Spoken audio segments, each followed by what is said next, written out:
하나님 말씀 마태복음 2장 1절부터 12절까지입니다. 헤로드 왕 때 예수께서 유대 베들레헴에서 나심에 동방으로부터 박사들이 예루살렘에 이르러 말하되 유대인의 왕으로 나신 이가 어디 계시냐? 우리가 동방에서 그의 별을 보고 그에게 경배하러 왔노라 하니 헤로드 왕과 온 예루살렘이 듣고 소동한지라.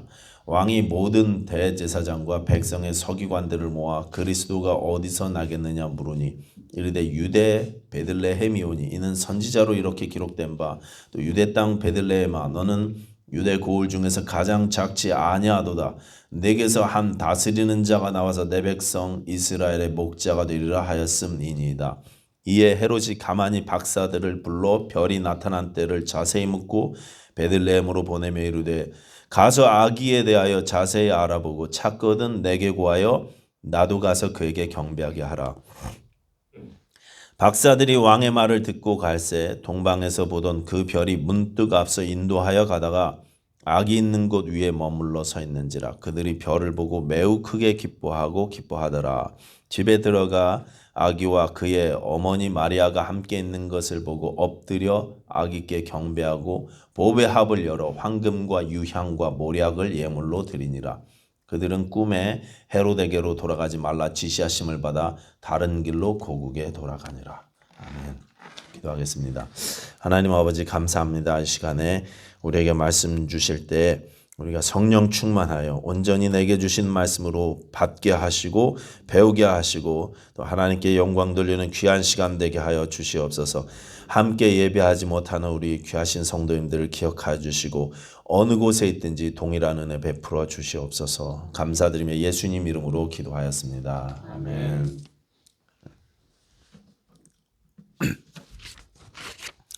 성탄절이죠.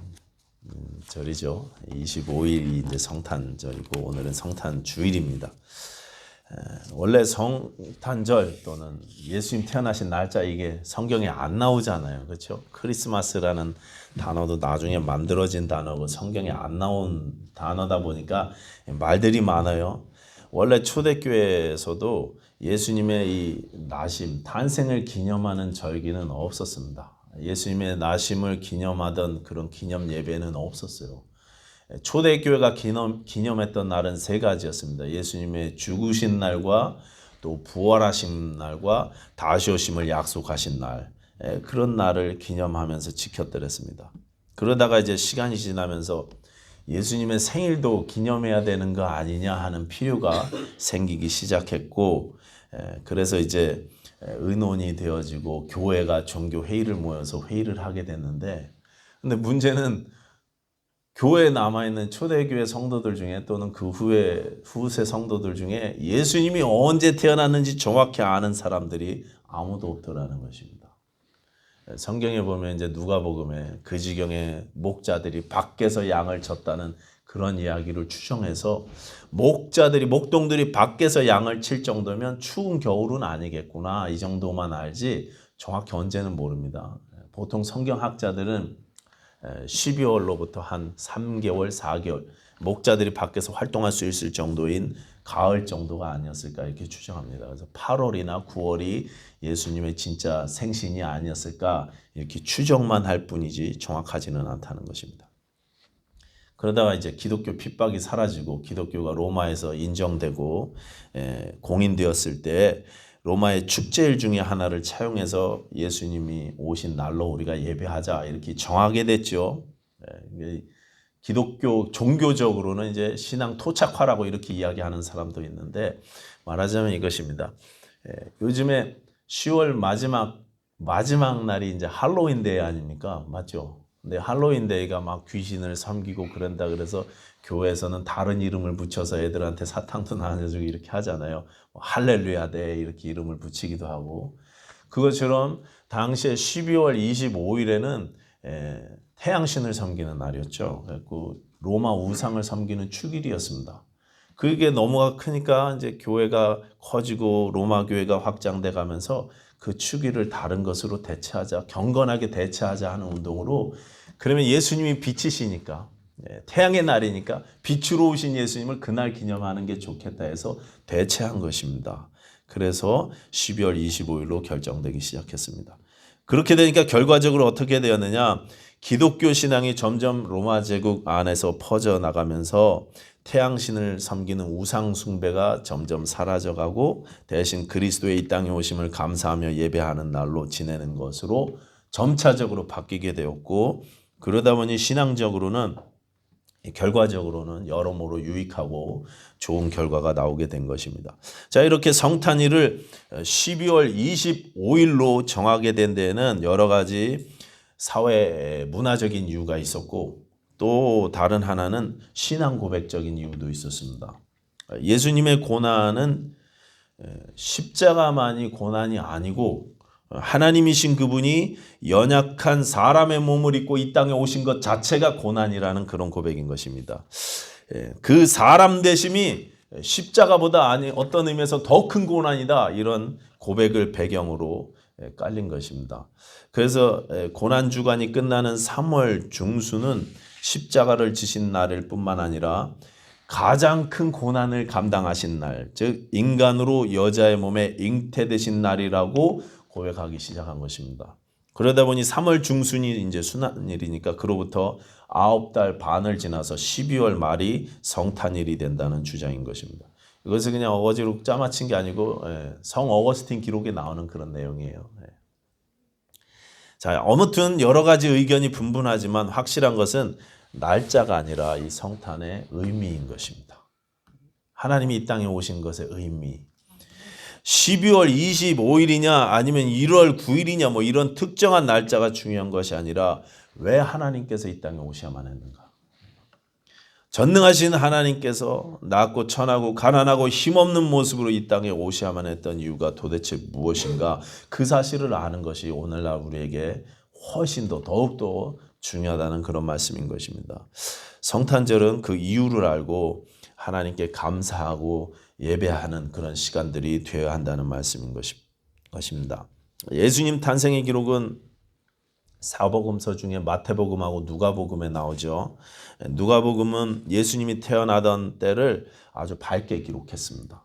성탄을 아름다운 찬양과 감사와 큰 기쁨의 좋은 소식으로 가득 찬 그런 밝은 분위기로 기록한 게 누가복음이에요. 그 말은 이제 로맨틱하고 아름답게 기록됐어요. 바깥에 지금 크리스마스 트리를 장식하고 이렇게 캐롤을 부르고 이런 분위기는요, 누가복음의 분위기입니다. 그런데 사실 그때 사회 분위기가 여러분 그렇게 예수님 당시에 그때 그 나라의 분위기가 그렇게 아름다웠습니까? 그렇게 밝았습니까? 그렇지 않았죠. 일반 백성들은 그야말로 처절하게 하루하루 죽지 못해서 살던 그런 때였습니다. 험한 세월을 살았던 때였습니다. 그런데 그때를 누가복음은 믿음의 눈으로 바라보고 밝게 기록했을 뿐입니다. 큰 기쁨의 좋은 소식이라고 그렇게 이야기했지만 이게 정말 큰 기쁨의 좋은 소식이 되려면 받아들이는 사람이 그렇게 받아들일 수 있어야 되는데요. 하나님은 큰 기쁨의 좋은 소식을 우리에게 알려주셨는데 받아들일 사람들이 마음에 영적인 여유가 없었어요. 전혀 받아들이지 못했었습니다. 반면에 마태복음은 누가복음과는 다르게 있는 그대로의 분위기를 기록하고 있습니다. 예수님이 이 땅에 오시던 때 시대 분위기가 절망적이었다는 것을 적나라하게 쓰고 있는 것입니다. 그렇죠. 어린 아이들이 집단으로 왕의 권력욕 때문에 학살당했는데도 아무도 한마디도 하지 못해요. 내 아기를 젖먹이를 그냥 군인들이 들어와서 다짜고짜 뺏어가서 칼로 찔러서 해야 하는데도 아무런 말을 못하는 그런 세대였어요. 빼앗으면 뺏겨야 되는 그런 세상이었다는 것입니다. 폭군한 사람 때문에 그 끔찍한 일을 당하는데도 꼼짝없이 당해야만 하는 그런 무시무시한 때에 우리 주님께서 오셨다는 것입니다. 가장 어둡고 괴롭고 절망적일 때에 예수 그리스도께서 이 땅에 오신 것입니다. 자, 오늘 본문은 이제 마태복음 2장 1절부터 12절까지 우리가 읽었는데 그렇기 때문에 이 부분도 굉장히 어둡게 읽혀지는 그런 내용인 것입니다. 이 뒷부분을 보시면 동방 박사가 이제 예수님께 경배하고 집에 예수님이 이제 태어난 이후에 집으로 옮겼을 거 아닙니까? 계속 마구간에 계시지는 않았을 거 아니에요.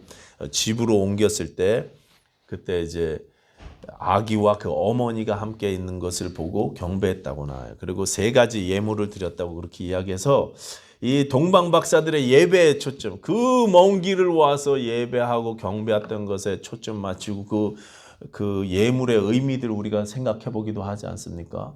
그래서 굉장히 좀 밝게 예배에 초점을 맞춰서 이야기하는 경우가 많지만 이것은 포인트를 벗어난 것 같다는 그런 말씀을 지금 드리고 싶은 것입니다. 오늘 읽은 본문은 굉장히 마음이 어두운 그런 본문이라는 것입니다.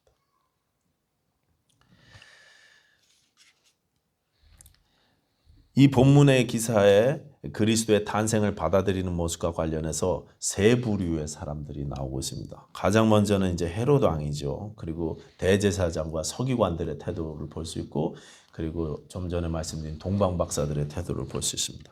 먼저 1절 보시면 헤롯 왕 때 예수께서 유대 베들레헴에 나셨다 그렇게 기록되어 있습니다. 헤롯 왕 때에 나셨다. 여러분 헤롯 대왕이죠. 헤롯 왕은 누굽니까? 원래 유대인이 아니고 에돔 사람이었습니다. 그렇기 때문에 유대인들이 좋아하지 않던 사람이었어요. 그렇지 않습니까? 우리도 만약에 우리의 왕이 우리나라 대통령이 한국 사람이 아니고 다른 나라 사람이면 좀 서운하지 않겠습니까? 그렇죠? 유대인의 왕이 에돔 사람이다. 마음에 안 드는 것입니다. 그래서 헤롯이 그 사실을 너무나 잘 알아서 유대인들의 환심을 사기 위해서 여러 가지 정책을 폈어요. 대표적인 게 이제 성전을 증축하는 거죠. 스룹바벨 성전을 어마어마한 크기로 증축해서 보통 헤롯 성전이라는 그 성전을 만들었습니다. 신앙이 없음에도 불구하고 신앙이 있는 척, 유대인들이 성전을 중요하게 여긴다는 것을 눈치채고 그리고 성전을 증축한 것입니다. 그리고 제사장과 서기관들을 많이 돈을 주고 고용을 해서 자기 주변에다 두고 나도 신앙이 있다. 구약 성경을 배우고 인용하고 그렇게 이야기하면서 신앙이 있는 것처럼 그렇게 믿음 있는 행세를 했었습니다.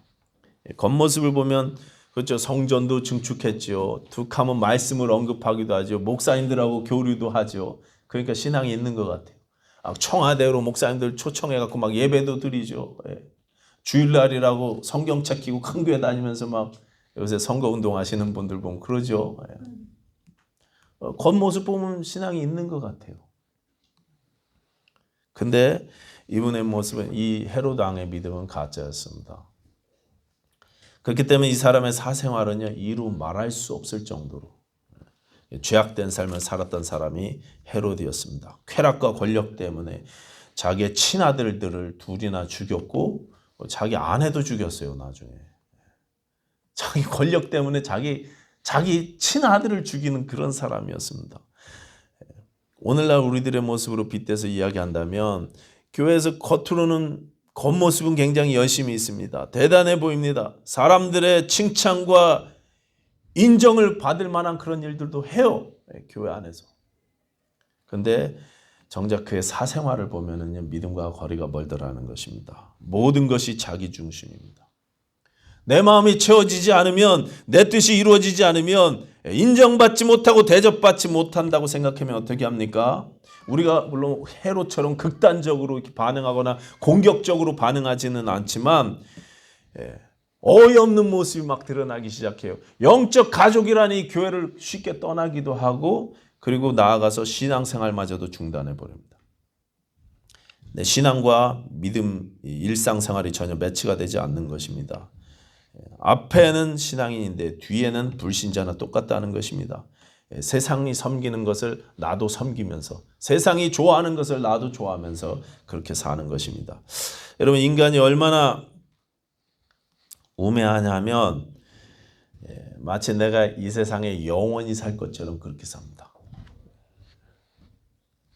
지금 모아놓은 돈, 지금 모아놓은 권세 누리고 쓰면서 살아도 다 쓰지 못하는 그런 것을 가득 가지고 있음에도 불구하고 더 쌓겠다고 더 누리겠다고 그렇게 사는 사람들이, 그렇게 사는 존재가 인간인 것입니다. 마지막 며칠 안 남은 그 아까운 인생도 그런 것들 추구하면서 그렇게 시간 낭비하는 거예요.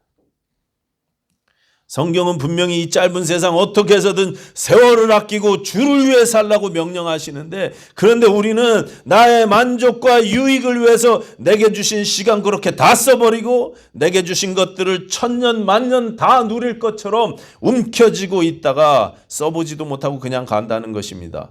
예수 믿지 않는 사람이 그러면 소망이 없으니 그렇겠거니 하는데, 예수 믿는 신앙인들마저도 그렇게 살고 있다는 거예요. 이 세상에 영원히 살 것처럼 그렇게 하고 있어요. 헤롯을 보십시오. 당시에 헤롯은요, 굉장한 노인이었어요. 이제 얼마 뒤면 세상을 정리해야 될 그럴 사람이었습니다. 그런데 실제로 이분이 이 일이 있고 나서 1년쯤 뒤에 죽었잖아요. 그런 노인이 자기 왕위에 아무런 위협이 될 수 없는 이 아기들을 학살하는 거예요. 베들레헴에 있는 그 지경의 아기들을요 다 죽였어요. 성경학자들은 최소한 20명 이상의 아기들이 죽었을 거라고 그렇게 추정합니다. 자그마한 마을이었어요. 그렇게도 악하고 잔인한 세상에 주께서 탄생하신 것입니다. 성경은 예수 안에서 우리가 죽어야 된다고 말씀하십니다. 내 나라가 죽어야 된다고 말씀하십니다. 그런데 내 나라는 소멸되고 하나님 나라가 일어나고 하나님 나라가 흥왕해야 한다고 말씀하십니다. 그런데 우리는 자꾸 내 나라를 지키고 내 나라를 키우고 내 나라를 세워가려는 데에만 초점 맞춰서 살고 있다는 것입니다. 지난주에 제가 텍사스에 있는 한 성도님께, 집사님께 연락을 받았어요. 그 교회에 다니시는 이 집사님께서, 성도님께서 자기 교회 이야기를 해주시는데, 그 교회는 설립된 지 30년 정도 된 교회입니다. 교인 수도 한 200명 가까이가 됐었다 그래요. 굉장히 큰 성장한 교회였습니다. 그런데 지난 30년 가까이 헌신적으로 그 교회를 목회하시던 담임 목사님이, 개척하셨던 그 목사님이 불치병에 걸리셨어요. 그래갖고 이제 세상 떠나실 준비를 하고 계세요. 병원에서도 치료가 중단됐습니다. 더 이상 목회를 하지 못하게 되신 것입니다. 그랬더니 그 교회 목소리 큰 몇몇 사람들이 이 태도가 자신 속에 있는 헤롯의 이 욕망을 드러내겠다. 교회 안에서 내 권력욕을 드러내기 시작했어요. 그래서 교인들을 포섭해서 투병 생활하시는 목사님을요 사임하시라고 조치했다는 거예요. 이제 혼자가 되실 아직 젊은 사모님이 이제 60이시라 그러시더라고요. 그런데 평생 목회하시느라고 아무런 대책도 세워놓지 못한 이 사모님에게도 성도들이 모질게 대하기 시작해요. 우리가 새로운 목사를 뽑을 테니 떠나시라고 그렇게 말씀하십니다. 그러면서 정당한 대우도 해드리지 않고 있대요. 보다 못한 이 외부에서 온 관리 목사님이, 외부에서 관리 목사님이 이제 교단은 우리 침례교회를 관리 목사님이 이제 오지 않습니까? 그 관리 목사님이 사례를 임시로 받고 있는데 그 사례비를 떼서 어렵게 생활하시는 사모님에게 이렇게 드리고 있다고 그렇게 이야기를 하는 걸 들었습니다. 여러분, 이게 교회의 모습이라고는 도저히 상상할 수가 없는 거예요. 이게 교인의 모습이 아닌 것입니다. 이건 악한 것입니다. 세상도 이렇게 하지 않습니다. 헤롯의 누룩에 찌들어 있는 종교인의 모습인 것입니다. 그냥 종교인의 모습인 것, 신앙인이 아닌 것입니다.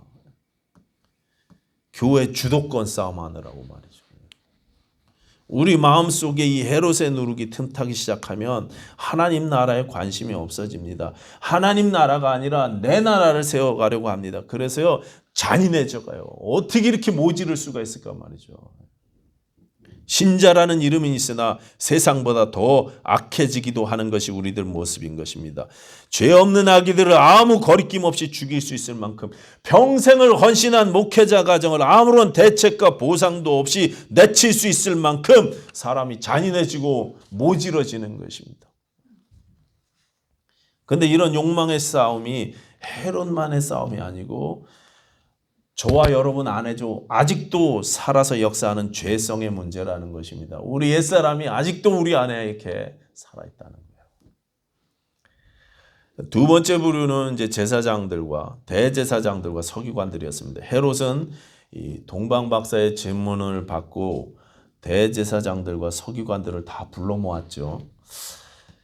원래 대제사장은 세습이었고 아론의 후손이어야만 했습니다. 그런데 헤롯 때는 이 대제사장직을 돈을 받고 임명을 해줬어요. 돈 낸 사람 시켜줬습니다. 세습직이 아니라 임명직이 되었습니다. 돈을 내고 그 직을 사는 겁니다. 그렇게 대제사장이 된 사람은 자격이 없는데도 자기 자손들에게 그 직을 또 물려줬습니다. 성직을 세습하는 거예요. 하나님을 위해서 헌신해야 될 대제사장 자리가 돈과 명예를 얻는 수단이 되었고 그 자리를 나뿐 아니라 내 자손 대대로 잘 먹고 잘 살겠다고 누리라고 자식들에게 물려주는 것입니다. 종교가 타락했습니다. 신앙이 전혀 세상에 빛을 비추지 못하는 것입니다. 도무지 어떤 희망도 보이지 않는 거예요. 교회가 세상의 희망이 되어야 되는데 교회마저도 아니 교회가 더 타락하더라는 것입니다.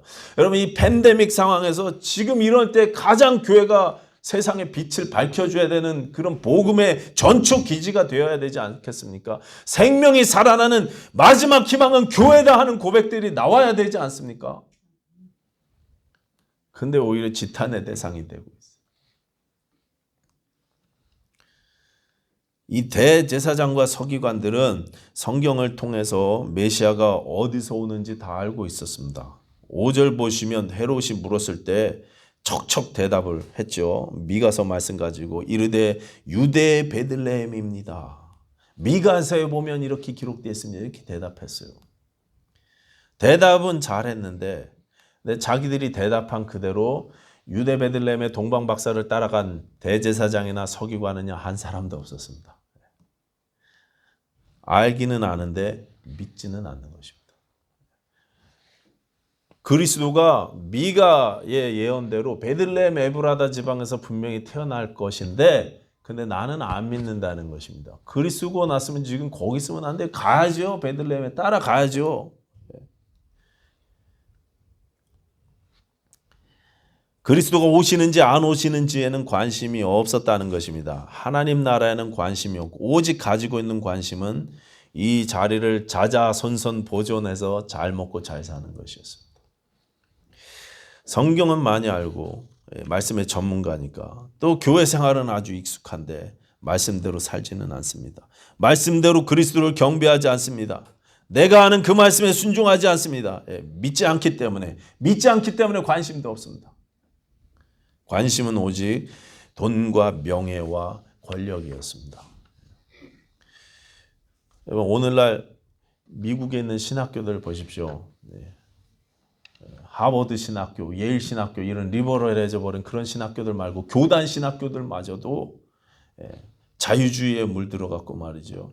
신학을 가르치고 성경을 가르치는 교수님들이 예수님을 믿지 않습니다. 지식은 어마어마하게 많아요. 다 아시죠. 많이 아시죠. 박사님들이죠. 그런데요 예수님을 안 믿어요. 성경을 그대로 믿지 않습니다. 성경 지식은 있는데 믿지는 않더라는 것입니다. 지식과 믿음이 다르다 보니까 여러분 우리 시대의 교회가 속절없이 그렇게 무너지고 있는 거예요. 죄의 공격이 나날이 심해지고 있는 이때에 말씀을 지켜야 될 교회가 세상의 가르침과 타협하고 있습니다. 세상의 철학과 학문에 굴복하고 있습니다. 오직 돈 놓고 돈 먹기식 축복 타령만 하고 있어요. 교회가.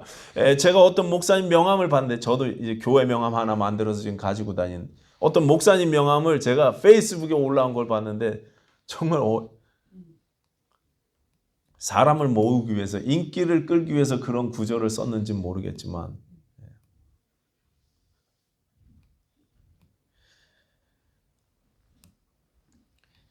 예수님이 탄생하셨던 그때나 지금이나 죄악의 절망적인 시대상은요 전혀 변하지 않았다는 것입니다.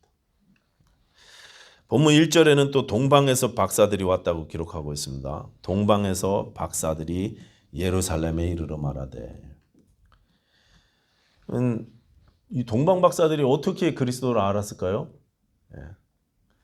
동방 박사들이라는 이 사람들은 하나님 신앙을 가지고 있지 않던 사람들입니다. 성경을 전혀 알지 못하던 사람들이었는데 도대체 뭘 믿고 뭘 보고 그 먼 길을 따라왔느냐 이거죠. 믿지도 않는데 왜 왔어요 도대체? 왜 온 걸까요? 당시 동방 나라들은요 재정 일치 국가였기 때문에 이 동방 박사들은 분명히 정치 지도자이기도 하고 종교 지도자이기도 할 것이 분명합니다. 그렇기 때문에 이 사람들은 신앙적인 이유 때문에 온 게 아니라 정치적인 외교적인 이유 때문에 이곳을 찾아왔을 거라는 것을 우리가 추측할 수 있습니다. 좋은 관계를 맺어야 한다는 외교적인 이유로 찾아온 것입니다. 신앙 때문이 아니라 내 나라의 이익과 안녕을 위해서 찾아온 거예요. 자, 그러면 여러분 이제 한번 생각해 보십시다. 우리는 예수님을 왜 찾습니까? 우리는 예수님을 왜 추구합니까?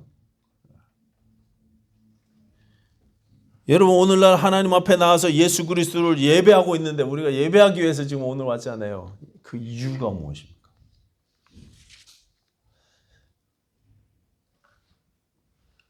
동방 박사들은 나라의 이익과 안녕을 위해서 그리스도를 찾아왔고요. 대제사장하고 서기관들은 왕에게 아부하고 먹고 살기 위해서 그리스도를 찾았습니다. 헤롯은 죽이기 위해서 찾았어요. 여러분은 왜 예수님을 찾으십니까? 예수님이 내 삶에, 내 가정에, 내 자녀의 삶에 꼭 필요하신 이유가 무엇입니까 도대체? 우리 삶에 예수님이 꼭 필요하잖아요. 왜 필요합니까? 나를 돋보이게 해주시기 위해서.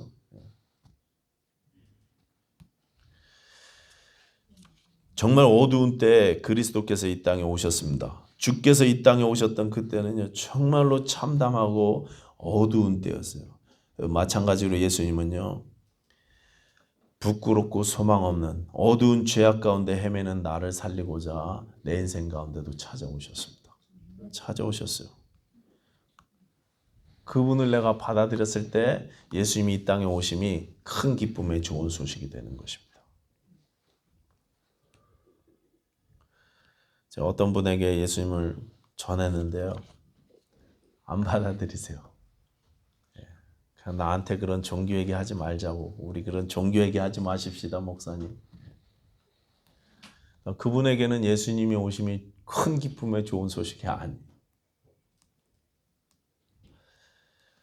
우리는 예수님이 이 땅에 오신 게 나에게 찾아오신 것이라는 사실 믿지 않습니까? 여러분 영접하셨잖아요. 그렇죠? 그래서 우리가 기뻐할 수 있습니다.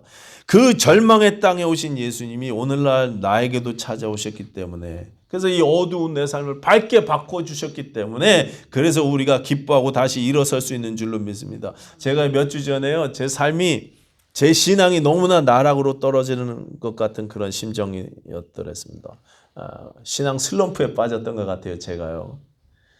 지금 많이 회복되었습니다만 항상 저를 위해서 기도해 주셔서 감사합니다. 근데 어느 날 제가 그냥 푹 다운이 돼갖고 운전을 하면서 기도를 하는데 부끄럽지만 제가 하나님께 이렇게 기도했어요. 악을 막 고래고래 쓰면서요. 하나님 전능하신 하나님 맞으십니까? 막 이렇게 하면서요. 하나님의 능력이 도대체 어디에 있습니까? 정말로 하나님은 전능하신 하나님이 맞으시면 일 좀 하십시오. 하나님. 나에게도 좀 보여주십시오. 악을 팍팍 쓰면서 대들면서 그렇게 기도했었습니다. 잠깐 그렇게 한 게 아니고 부끄럽지만 몇 주 동안 그랬던 것 같아요. 주말이 되면 그런 마음으로 또 설교 준비해야 되고 아무 일도 없다는 듯이 여기서 찬송하고 기도하고 아마도 이제 연말이 다가오면서 오랫동안 제가 기도해왔던 문제가 금년에도 응답되지 않는구나 이런 절망감 때문에 제가 그랬던 것 같아요. 여러분은 혹시 이런 실망과 낙심 가운데 기도해 보신 적이 있으십니까? 오늘 본문 6절 말씀이 이렇게 되어 있습니다. 또 유대 땅 베들레헴아 너는 유대 고을 중에서 가장 작지 아니하도다. 내게서 한 다스리는 자가 나와서 내 백성 이스라엘의 목자가 되리라. 미가서 5장에 나오는 말씀이죠. 한 다스리는 자가 나와서 내 백성의 목자가 될 것이다. 그렇게 말씀하고 있어요. 여러분 예수님은 자신을 가르쳐서 나는 선한 목자다 그렇게 말씀하신 적 있어요. 아시죠? 양을 위해서 선한 목자는 양을 위해서 목숨을 바친다 그렇게 말씀하셨습니다. 세상 왕은 자기를 위해서 백성을 죽이는데요. 선한 목자는 왕 대신 예수님은요. 세상을 위해서 자기 목숨을 주셨어요. 자기 백성을 위해서 목숨을 주시는 분, 우리의 선한 목자 되신 예수님이십니다. 다윗은 이 목자 되신 주님을 고백하면서 주가 나의 목자시니 내가 부족함이 없으리로다 그렇게 노래했어요. 예수 그리스도께서 내 목자 되시니 비록 내가 지금 잠시 낙심하고 실망할 때도 있지만 우리가 이내 다시금 훌훌 털고 일어난다는 것입니다. 사도는 이렇게 말합니다. 우리가 사방으로 우겨쌈을 당하여도 쌓이지 아니하며 답답한 일을 당하여도 낙심하지 아니하며 박해를 받아도 버림받지 아니하며 거꾸로 때림을 당하여도 망하지 아니하도다. 왜요? 예수님 때문에. 예수님 때문에. 우리 삶에 주님이 오셨습니다. 내 후회와 절망뿐인 삶 가운데도 예수님이 오셨어요. 한국 사람들 이 세상을 이야기할 때, 예수 안 믿는 분들 이 세상 이야기할 때 한 많은 이 세상이라 그래요. 한 많은 이 세상 그러지 않습니까? 정말 내 삶 예수 없으면 이 한 많은 이 세상인데, 아픔 많은 이 삶인데, 그런데 예수님께서 나에게 찾아오셨어요. 그래서 더럽고 추한 인생이 아니라, 한 많고 아픔 많은 인생이 아니라 내 삶이 얼마나 아름답고 귀한 인생인지, 얼마나 존귀한 삶인지 알려주셨어요. 우리 21세기 침례교 성도들이 얼마나 존귀한 주의 백성인지 예수님이 알려주셨어요. 우리가 그 예수님을 개인의 주와 구세주로 영접하였으니 이제 여러분 예수님을 위해서 사시기 바랍니다. 주를 이용하는 게 아니라 주께 사용되어지는 그런 주의 귀한 종님들 되시기를 부탁드리겠습니다. 기도하겠습니다.